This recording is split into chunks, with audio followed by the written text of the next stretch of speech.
Hello friends, welcome to SV Technology. In this video, we are going to discuss about data types in Java. If you want to learn Java course for the free of cost, please do subscribe to my channel and follow this playlist. Coming to the topic, Java data types. As we discussed in last class, a variable is a container where we store different types of data values. So here we will discuss what are the different types of data values. Okay, and different sizes will be there. Data types specify the different sizes and values that can be stored in the variable. There are mainly two types of data types. One is primitive or basic data types. Second one is non-primitive or secondary data types. Here, primitive data types are integer, character, boolean, float, double. All this comes under primitive data types. Okay. So, in this class, we are going to discuss everything clearly with the practical examples. So, coming to the primitive data types, we have mainly 8 types of primitive data types listed here. You can see with the range also and what is the size also. Simply, a primitive data type specifies the size and type of variable, values, and it has no additional methods. As I said, we have 8 types of data types, primitive data types in Java. We'll see with examples also. Okay. First is byte. It is a data type which stores the data value which is up to 1 byte memory. And short int or short, it stores 2 bytes of memory.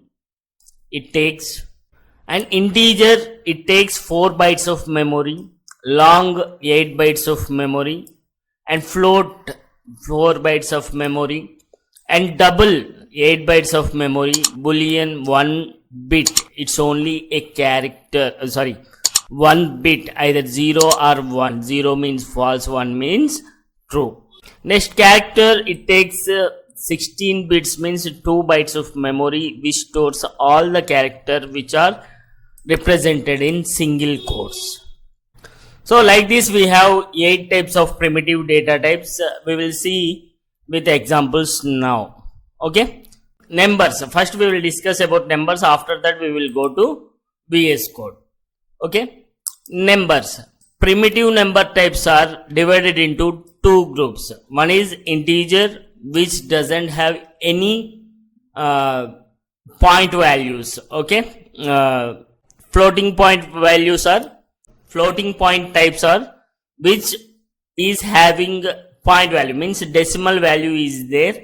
In integer type there is no decimal values will be there.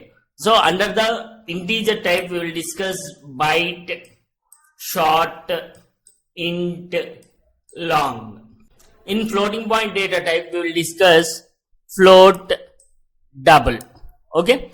So we will see some examples how we are going to store these numbers in our variable or container, we call it, right? So going to the VS Code, suppose I am taking, you know that these 2 lines are common for every program. So next I am taking an integer, int a equal to 6. So I am saying that my data type is integer and my variable name is a and the data value is 6. I am asking to print a here.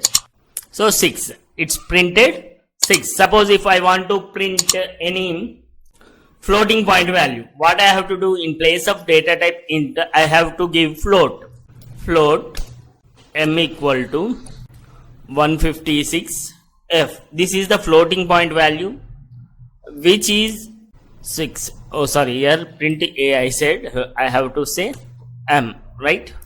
Why? Because my variable name is M, so I'm asking to print the M.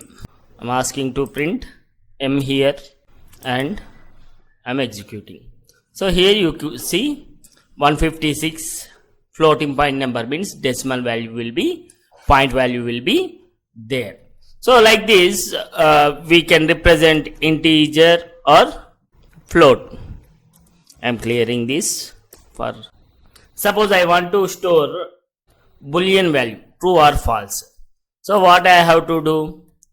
Boolean, my name is Mahesh. I have given my name is Mahesh, variable name equal to S.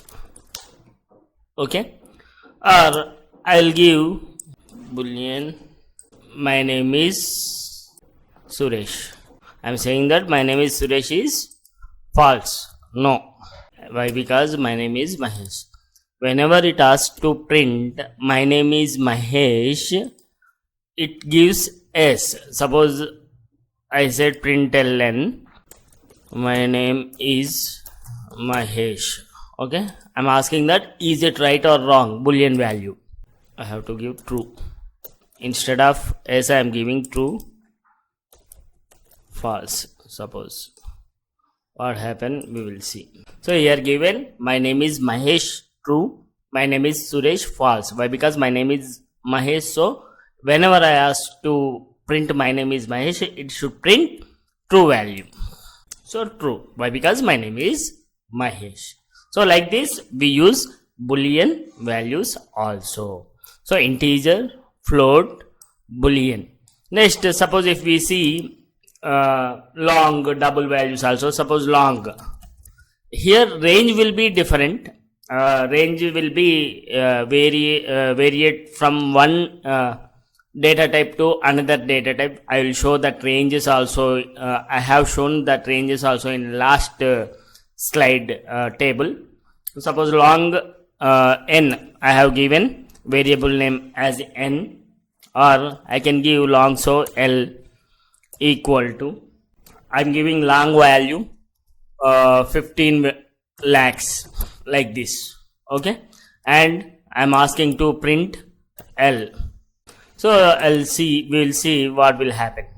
So it will print the value which is long value.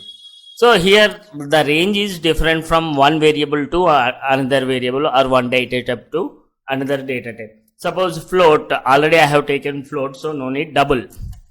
Double value I am taking, double value as D I am taking. So I am giving double value 159.25 E. Okay. So this is double value which I have given here, and I am trying to execute. So here it exceeding the value, so it is not giving. D I have to print. D double I am printing, semicolon I forgot. So it is printed 159.25 double value. Like this we can print any data type using Java. Okay. So I hope this class is very useful to you for data types. So we have some more data types also we will discuss here, don't worry. Byte, short, int, all takes some memory in our storage area like this, and this is the range. Please do screenshot this slide and remember the range of the data types. Okay. Boolean data type, as I said, boolean data type gives true or false. My name is Mahesh, example I have said na, that one. And character data type we should represent in double quotes. Suppose character C I am taking variable name, and we should give in quotes. Okay. Why? Because whenever you are taking any character, it should be in single quotes. Okay. I am asking to print C. Here I am doing clear, and I am asking to print C and execute. So it's printed. Suppose I want to do with string. So what will happen? String S equal to we have to give in double quotes Mahesh. Okay, like this I have given, and I am asking to print S. Why? Because my string is S, so I am asking to print S. I forgot semicolon. In string S should be capital. So Mahesh printed string. Okay, so like this we will print string values also. That only I am saying here in this slide.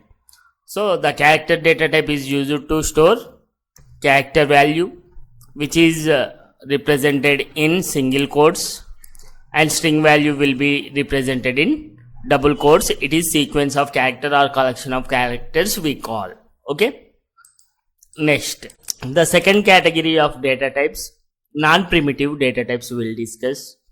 In future we are going to do so many things in non-primitive data types. Here I am giving only a brief overview.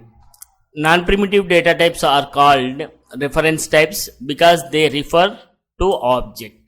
The main difference between primitive and non-primitive data types are primitive data types are predefined. So predefined in Java, JDK libraries and everything. So, but these non-primitive data types are created by the programmer as per convenience. Okay, as per need of the program, as per need of the programmer, the programmer going to create some data types. Those are called non-primitive data types. And non-primitive data types can be used to call methods to perform certain operations, while primitive data types cannot.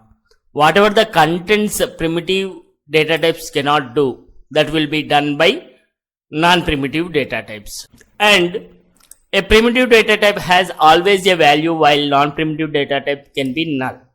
So while I am giving integer, float, character, you should give compulsory a value, data value.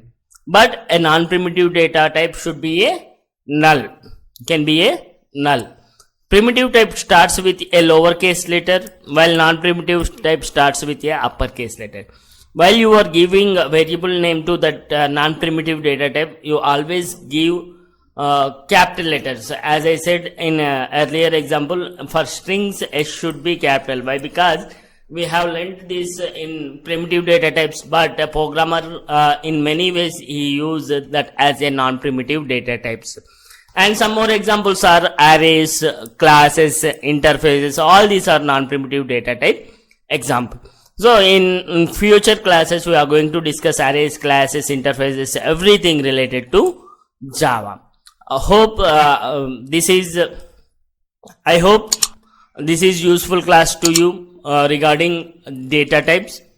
Please do subscribe to my channel and share with your friends, and give me some suggestions to improve my channel.